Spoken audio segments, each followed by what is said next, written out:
Fresh from watching Kantara, I am still gathering my thoughts on how to express what I just saw. It is that kind of a film. It is not just the movie, but the whole experience that is breathtaking. Let's jump into the review. Hey guys, welcome back.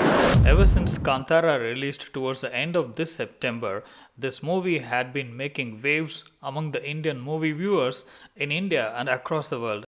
It is a simple plot based on a folklore. This story has three tracks coming together. The first track, a king in the forests of coastal Karnataka suffers from lack of peace of mind. So he sets about in search of peace. One day he finds the idol of a demigod in a forest and he feels peace. In fact, it is more of a stone than even an idol. He seeks the idol from the villagers for his peace of mind. In exchange, he grants the lands to the villagers for free. This pact is not meant to be broken. The king and the people live peacefully under this pact for many years. Cut to the modern times, and human greed shows its colors when the descendants of the king decide to seek the lands back from the descendants of the villagers. The second track, Shiva, is one of the villagers, a rough natured young man who lives a carefree life. He hunts wild boars at nights and wastes the daytime drinking and gallivanting with his friend. The third track, at the same time, the government is getting aggressive with its initiatives to convert the lands to reserved forest areas. Therefore, a forest officer, Muralidhar, played by Kishore, is tasked with the responsibility of surveying the lands and getting it back from the villagers. These three tracks come together and Shiva becomes the main player who hosts a mystery in him which he himself is yet to discover. How the mystery unveils and when is what makes the movie an experience to remember. If you think of the plot, we have seen so many of such themed dramas in Indian movies in all languages. How can someone imagine taking a simple and predictable plot and come up with a movie that is so breathtaking even in 2022? There are many factors to it, and that's where I started this review. It is not just the movie, but the whole experience. What makes a movie work? Firstly, the screenplay. The story is connected to folklore, and the beauty of folklores or folk tales or legends is they're all simple. They convey the same simple message: good versus evil, greed versus being contented. This is the story of that. Just because the movie came out of nowhere and it is made with a small budget of 16 crores, one may assume this movie made it big by chance. Nothing can be more wrong than that assumption, because this movie is well thought through, it is well scripted, and it is evident from the way the scenes ends at every crucial point, and the depth starts from the screenplay. Second aspect, technicians. Since the technical aspects cover many and all of them deserve equal credits, I am grouping all technical aspects as one factor. I am talking about cinematography, background score, songs, editing, costume design, art direction, visual effects, color grading, and sound engineering. Even if you are given all the spoilers, you will still not be able to comprehend the completeness of the experience unless you watch it on the big screen. Because all the said technical aspects come together, that gives you a multisensory experience that is surreal. By the way, when watching it in the big screens, make sure you watch it in a cinema with good sound system. Because even days after watching the movie, what stays in the mind are the visuals and the sound. You may forget the plot, but the visuals and sounds keep playing in your mind in a continuous loop.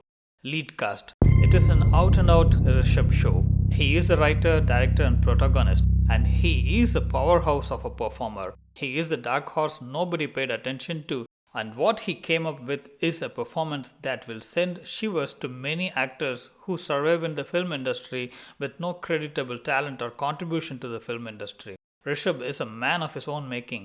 The industry needs more of such talents. His physical frame, body language, energy levels, and intensity somehow reminds me of Junior NTR in a good way. The other actors play their part to perfection and keep us entertained. The budget. This movie is reportedly made with a budget of 16 crores or $2 million approximately. I can confidently say that only an industry such as Kannada or Malayalam can produce movies of such good quality in such a budget. There's nothing too much or too less in this movie.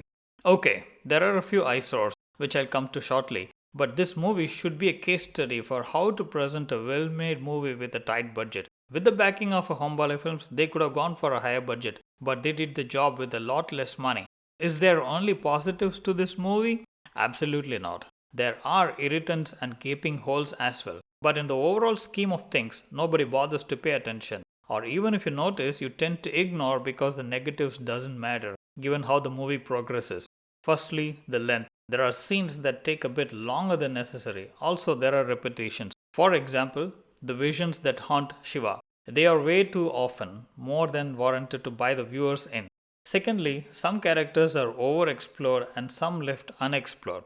For example, the vagabond friends of Shiva take way too much time of screen time and they contribute practically nothing. While there is a child of the landlord shown as mentally challenged and listening to the landlord's stories, but beyond that, there is no significance. I assumed that there may be some mystery behind it, but none. Also, I was annoyed by Shiva's mother's character. Over the top, always nagging and abusive, and has no shades in the character other than being abusive. She hits her grown up son and other men with them. Why are such things normalized? If the equation is reversed and if a man is shown beating not just his daughter but also her friends, how many will accept?